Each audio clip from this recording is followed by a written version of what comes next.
तो स्टूडेंट्स, आज हम लोग आईसीआर में 2022 के रिजल्ट में एक ऐसे स्टूडेंट्स से मुलाकात करेंगे जिनका नाम हर्ष वर्मा है, जो झांसी से बिलोंग करते हैं, जिनका सिलेक्शन यूपी कैटेट में नहीं हुआ था।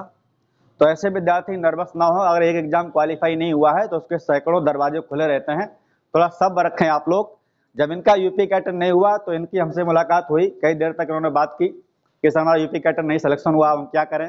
इनका ग्रुप पीसीएम है और किस तरह से इन्होंने अपनी आईसीआर तैयारी को कंटिन्यू किया, और आज इनकी आईसीआर में अपने ग्रुप में कैटेगरी में 118 रैंक है, और ऑल इंडिया जो ओवर रैंक होती है वो इनकी एक करीब 3000 रैंक है। तो आइए एक बार बात करते हैं हर्ष कुमार से। आइए हर्ष वर्मा जी।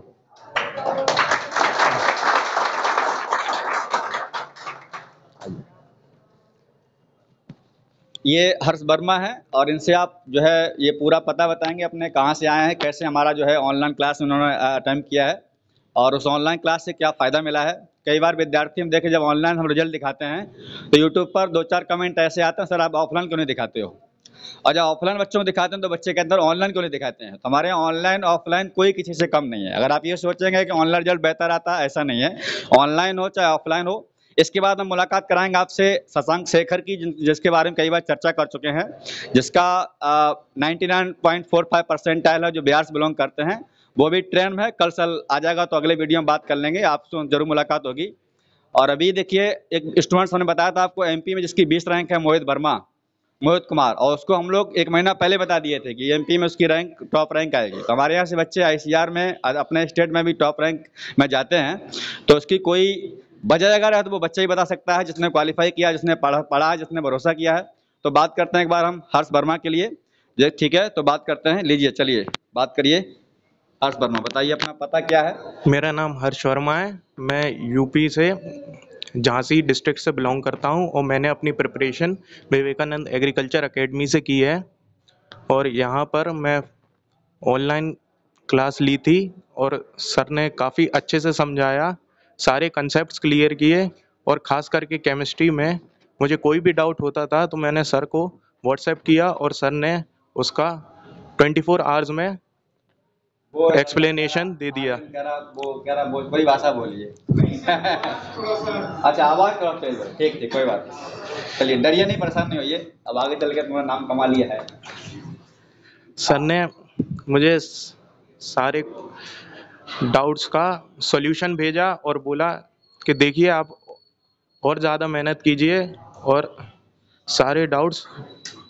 अच्छा, वो दिन बताइए एक बार। चलिए, कोई बात नहीं, थोड़ा हौसला लगता है। वो दिन बताइए जब आपको इसमें यूपी का सिलेक्शन नहीं हुआ था, तो आप बोले सर एनआरआई सीट के लिए हम क्या करें, कितनी फीस लगती है। तो उन दिनों आपको कैसा लग रहा था। इसमें बहुत सारे बच्चे ऐसे होते हैं जब रिजल्ट नहीं मतलब आता है, रिस्पॉन्स नहीं मिलता रिजल्ट में, तो बहुत घबराहट होती है। उस समय घबराहट, जो घर वाले हैं आपका क्या नजरिया था, कैसे आपको देख रहे थे, क्या बोल रहे थे। मोहल्ले वाले कुछ लोग खुश भी हो रहे होंगे, ऐसा होता है। देखिए, स्टूडेंट की सफलता पर केवल 2 लोगों को खुशी बहुत होती है। अरे माँ बाप तो एक ही बात यार, मम्मी पापा और दूसरा शिक्षक, जानते हो। इन दोनों को जितनी खुशी होती है उतनी शायद पड़ोसी वाले को कभी नहीं हो पाएगी। पड़ोसी तो और ज्यादा जलता होगा आपको देख करके, इसका लड़का निकल गया कि नहीं निकल गया, उनको रिजल्ट ज्यादा चिंता रहती है। अच्छा, आपके मम्मी पापा को चिंता कम रहती है, पड़ोसियों को चिंता बहुत रहती है, रिजल्ट कब आएगा इस ईयर का, कितना परसेंटाइल आया। क्यों पूछते हैं, क्योंकि वो जानते हैं मेरे बच्चे का तो आ नहीं पाया, इसका भी ना आ पाए। तो उस समय कैसा लग रहा था आपको। आप बोले सर ये एनआरआई सीट कैसे मिलेगी, क्या करेंगे, अब क्या है। तो उस समय उसको थोड़ा बताइए, इनको तो इनको ये फीलिंग होती है ना लोगों, जब रिजल्ट नहीं होता तब क्या है। देखिए, मैं अंदर से बहुत डर चुका था अपने फ्यूचर को लेके। मैंने कहा सर अब प्राइवेट एडमिशन लेना पड़ेगा। तो सर बोले देखिए आप टेंशन मत लीजिए, आप अभी से आईसीआर की तैयारी अच्छे से कीजिए और जितने भी क्वेश्चंस हैं पीवाईक्यूज जरूर लगाइए, प्रीवियस ईयर क्वेश्चन। और जो शीट जो सर की आती हैं उनको ज़रूर लगाइए। उनको जैसे ही आप लगाएंगे तो आपको पता चलेगा किस तरीके के क्वेश्चंस आते हैं और किस तरीके को आपको एग्ज़ाम में उनको कम समय में सॉल्व करना है। जितना ज़्यादा क्वेश्चंस आप कम समय में सॉल्व करेंगे उतनी ही ज़्यादा आपकी अच्छी रैंक इंप्रूव होगी और ज़्यादा अच्छे परसेंटाइल आएंगे। चलिए ठीक है, बहुत बढ़िया। अब किसी कोई सवाल हो इसमें पूछ सकता है खुले दिल से। हाँ, ये बच्ची मैथ की है, बताइए भैया। चलिए, अच्छा कोई बात नहीं, पहली मुलाकात में भैया। चलिए,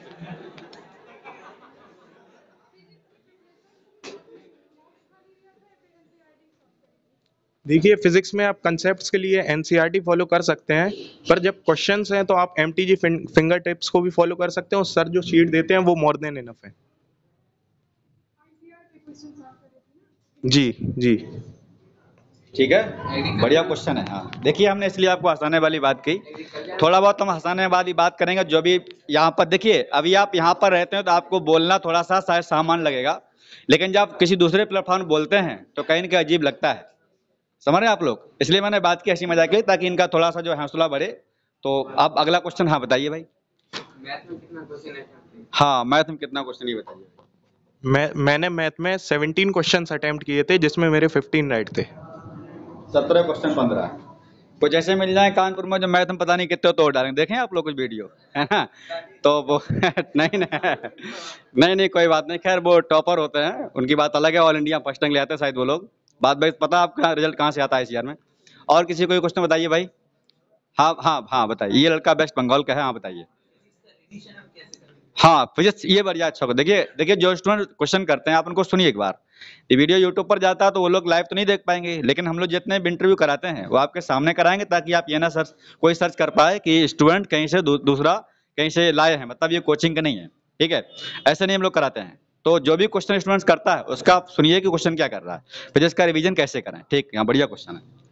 देखिए जब जैसे ही आप नोट्स बनाते हैं तो उस समय जो सर क्वेश्चन बोर्ड पर सॉल्व करते हैं उनको नोट डाउन कर लीजिए, क्योंकि उसी तरीके के ट्रिकी क्वेश्चंस ICR में देखे जाते हैं।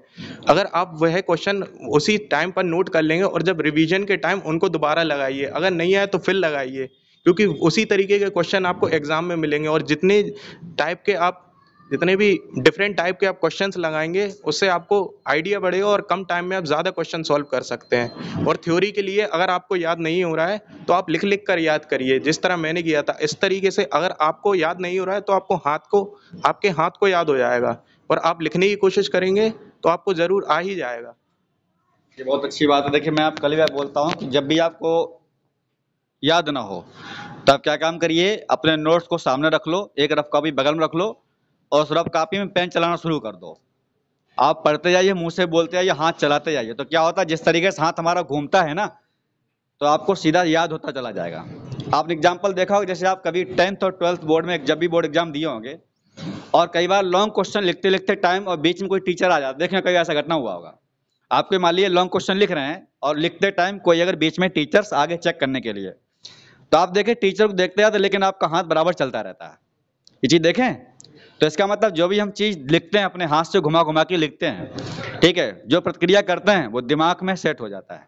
इसलिए आप लिखते लिखते याद करिए, आपको सारा कुछ याद हो जाएगा। एक और क्वेश्चन। हाँ मयूर कुछ पूछेंगे? सब कुछ पढ़ लिया, क्या पूछेंगे? टॉप तो कर लिया है।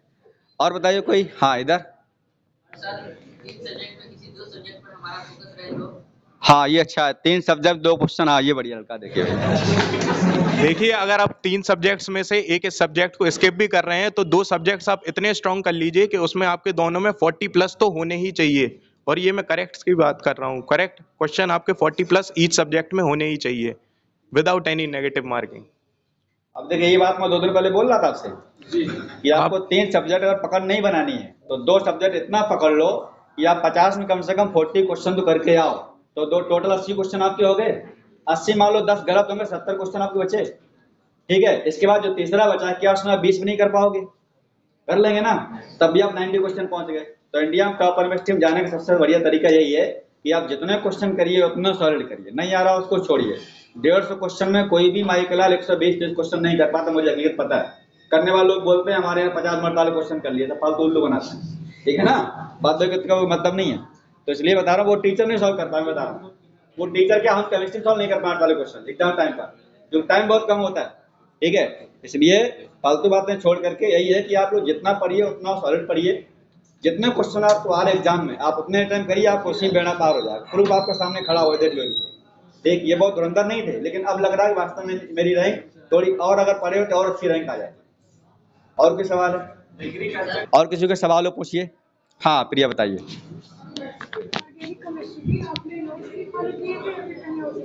ऑर्गेनिक केमिस्ट्री में आप नोट्स ही फॉलो करिए, और जितने भी नेम रिएक्शंस है आप एक अलग से एक पेज में लिख लीजिए और उसको हाँ, तो आप रिएक्शन मैकेनिज्म पे ज़्यादा फोकस करिए, उससे आपके कंसेप्ट्स क्लियर होंगे ऑर्गेनिक केमिस्ट्री में। अभी आपको पढ़ाई जाएगी ना ऑर्गेनिक केमिस्ट्री, अब शुरुआत कहाँ हुई है, तो कैसे पता समझ में नहीं आती है। अरे 11 12 बाद वो छोड़ो उसको, जहाँ से आप पढ़ के आई हो, जिससे पढ़ के आए हो उसको भूल जाओ, ठीक है। नहीं नहीं, आप मतलब हम ये नहीं कह उस टीचर को भूल जाए, ऐसा नहीं है। जिस टीचर ने पढ़ाया अच्छा पढ़ा है, लेकिन मैं कह रहा हूँ जो पुराना आपने पढ़ा 11 12 वाला, वो कंपटीशन में काम नहीं आएगा आपका। बात समझ रहे हैं। जो फाउंडेशन कोर्स कहीं किए होते हैं, नीट वाला कोई बच्चा कहीं तैयारी किया, उसकी एक अलग बात है। लेकिन आप लोग जिस तरह से विद्यालय में पढ़ के आते हो, मुझे पता क्या पढ़ के आते हो, हम लोग जान जाते हैं क्या पढ़ के आए हो, कहाँ से पढ़ के आए हो। तो वो चीजें आप, जहाँ कुछ नहीं मिला उसको छोड़िए, जहाँ कुछ मिलने वाला उसको देखिए।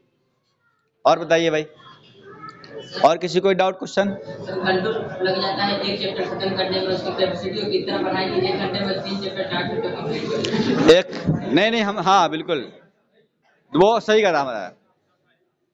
आप 1 घंटे मतलब ये सोच रहे हैं हम 1 घंटे में 3 चैप्टर कैसे पढ़ें।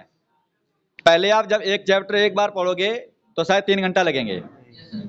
बात समझ रहे हैं। एक चैप्टर को पहली बार पढ़ोगे 3 घंटा लगेंगे। आप उसी चैप्टर दोबारा पढ़ो कितना टाइम लगेगा, 2.5 घंटे। हाँ मैंने इस चैप्टर को क्लास में पढ़ चुका है, बिल्कुल। उसके बाद रूम में पढ़ चुका, हाँ फिर उसके बाद रिवीजन करने के लिए जब बैठे तब हम्म। फिर चैप्टर को और बाकी जिससे चैप्टर वो भी पढ़ा हुआ है। जैसे जैसे आप किसी चैप्टर को पढ़ते चले जाओगे, मेरे ख्याल से, मेरा जो कॉन्फिडेंस है, जो मेरा एक्सपीरियंस है, आपका टाइम कम होता चला जाएगा। अगर आपने अच्छे से पढ़ाई किया होगा तो ये सवाल बिल्कुल करने के लायक नहीं है कि हम जो है लंबे लंबे मतलब जो है एक घंटे में 2-3 चैप्टर कैसे पढ़ें। बात समझ रहे हो। तो जो आदमी पढ़ता रहेगा, आप अखबार पढ़ते हो दैनिक जागरण, कितना टाइम लगता है, आधा घंटा। क्या देखते हो, खाली फोटो, नहीं बताओ। अच्छा, और पेपर जो पढ़ता है वो 4 घंटे छोड़ेगा, नहीं छोड़ेगा। क्यों, उसे उसमें कुछ चाहिए। तो डिपेंड करता है। पहले ये बताइए अपना सोच, जाना क्या यहाँ पर। ये चौराहे पे खड़े रहो, जिंदगी में खड़े रहोगे आप, जहाँ जिसको जाना निकल जाएगा, लेकिन आप कहाँ जाना आप सोच लो पहले, ठीक है ना। इसको नेगेटिव वे में नहीं, मैं सही बोल रहा हूँ आपसे। आप ये सोचो आपको जाना कहाँ है, करना क्या है। आप पता नहीं मैं पूछ क्या रहा हूँ, क्या कर रहा हूँ। और बताइए भाई।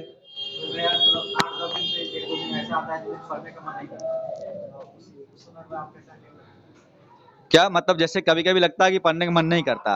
हाँ हाँ बिल्कुल, ये बढ़िया है।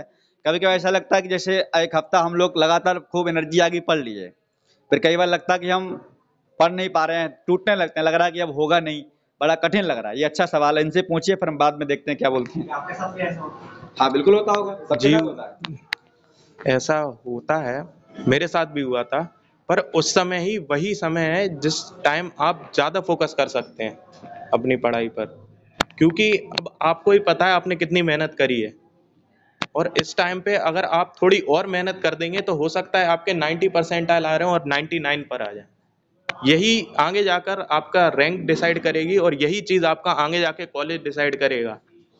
आप यही चीज़ आपका ये डिसाइड करेगी कि आप टॉप 20 कॉलेज में जा रहे हैं या फिर टॉप 1 कॉलेज में जा रहे हैं। इसलिए जब भी आपको ऐसा लगे तो अपने मन में ये ज़रूर सोच लीजिएगा कि मेरी 1000 रैंक बढ़ जाएगी, 2000 रैंक बढ़ जाएगी। उस चीज़ को दिमाग में लेके जब आप पढ़ाई करेंगे, ऑटोमेटिकली आपका सिलेबस जल्दी कवर होएगा और आपके क्वेश्चंस भी अपने आप लगने लगेंगे। नहीं, हाँ ये अच्छा क्वेश्चन है, देखिएगा। अब देखिए अपने हिसाब से पूछ रहे हैं मतलब क्या आप सोशल मीडिया पर रहते हैं। कंपटीशन वाले बच्चों का ये तरीका नहीं होता है। बात समझ रहे हैं आप लोग।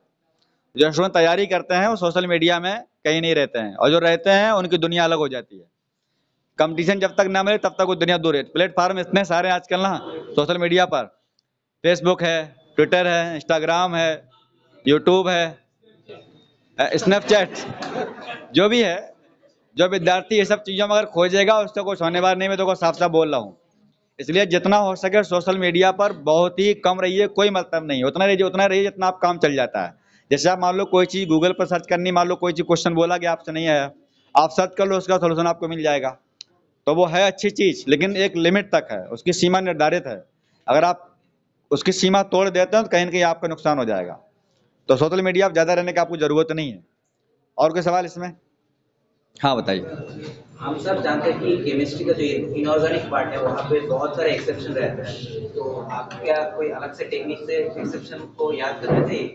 हाँ अब ये पूछिए भाई, ये अच्छा। वास्तव में इनऑर्गेनिक केमिस्ट्री में ज़्यादा एक्सेप्शन है, उनके लिए क्या करना चाहिए? देखिए, जितने भी एक्सेप्शंस हैं उनको आप अलग से एक पेज में लिख लीजिए और उनको अपने जहाँ पे भी आपकी स्टडी टेबल है, जहाँ पर भी आप पढ़ते हैं, उसके सामने चिपका लीजिए, पेस्ट कर लीजिए। फिर जैसे ही आप सुबह उठिए, उनको पहले एक रिवाइज करिए, फिर अपना डे स्टार्ट करिए। आप 5-10 मिनट पहले उठ जाइए, उनको रिवाइज करिए, फिर अपना डे स्टार्ट करिए। विद इन 7 डेज आपको सारे एक्सेप्शन याद हो जाएंगे। मतलब ये कि आपको जिन्होंने बताया कि आपको जो एक्सेप्शन केस है उनको आप अलग नोट कर लीजिएगा। अब बोलते भी तो हैं आपको, हर चैप्टर में पढ़ने के बाद आप 2 पेज छोड़ दीजिएगा। जो कन्फ्यूजन आप क्रिएट हो रही है, जो क्वेश्चन आप लगा रहे हैं, वो आप पर लिख लीजिएगा और जब भी आप चैप्टर पढ़िए एक बार उनसे जरूर मुलाकात कर लीजिएगा जो क्वेश्चन में आपको परेशान करते हैं चैप्टर में, है ना। एक्सेप्शन हो, कुछ नोट पॉइंट हो, कुछ ज़्यादा इंपॉर्टेंट चीज़ें अगर हैं तो आप उनको नोट बार बार पढ़ सकते हैं।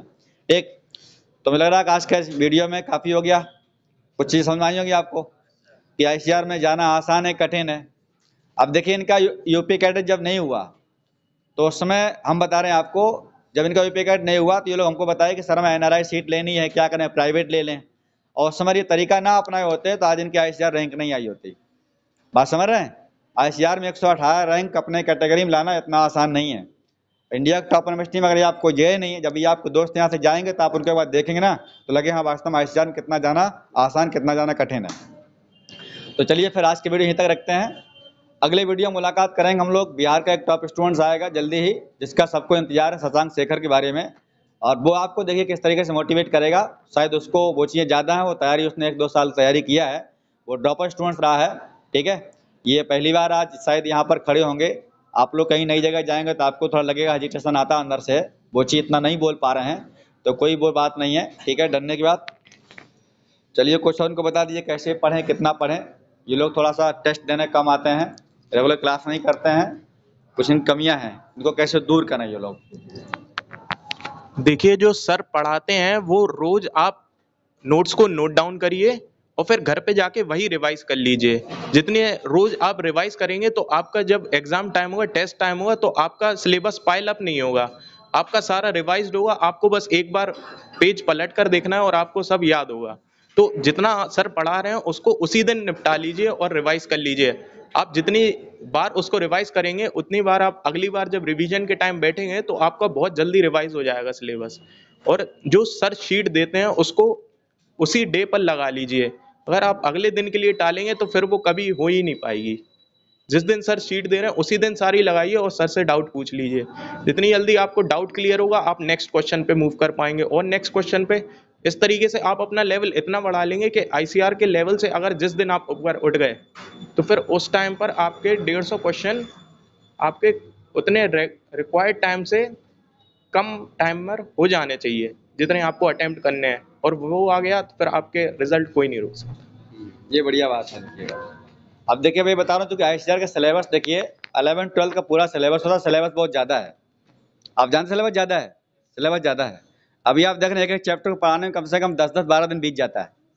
ठीक है, अगर हम लोग 2 टाइम क्लास में लेंगे तो आपका सिलेबस खत्म नहीं कर पाएंगे।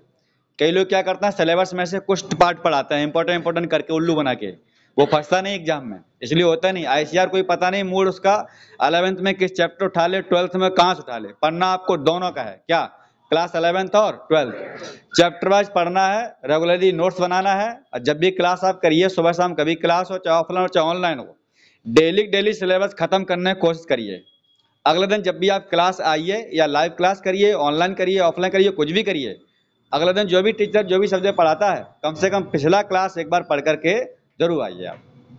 ठीक है, तो ये एक तरीका है आपको ICR में पहुंचने का। और ICR एग्जाम अब मेरे ख्याल से बहुत ज़्यादा टफ नहीं है, क्योंकि हम लोग खुद अपनी आंखों से ऐसे बच्चों को देखे हैं जो शायद वहाँ के लायक नहीं थे, लेकिन आज ICR में वो जा चुके हैं और जाएंगे। और आप लोगों में से वो लोग कल अगले साल जब भी एग्जाम देंगे इसमें से भी लोग जाएंगे। ठीक, तो विश्वास साथ पढ़िए और कोई दिक्कत समस्या नहीं है। बाद में कोई दिक्कत समस्या हो तो आप बता सकते हैं हम लोगों से भी आकर के।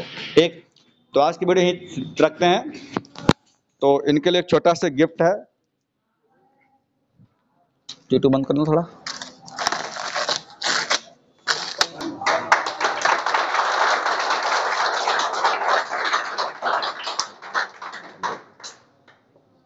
चलिए ठीक, बंद करिए। कुछ फोटो खींच लो अलग से।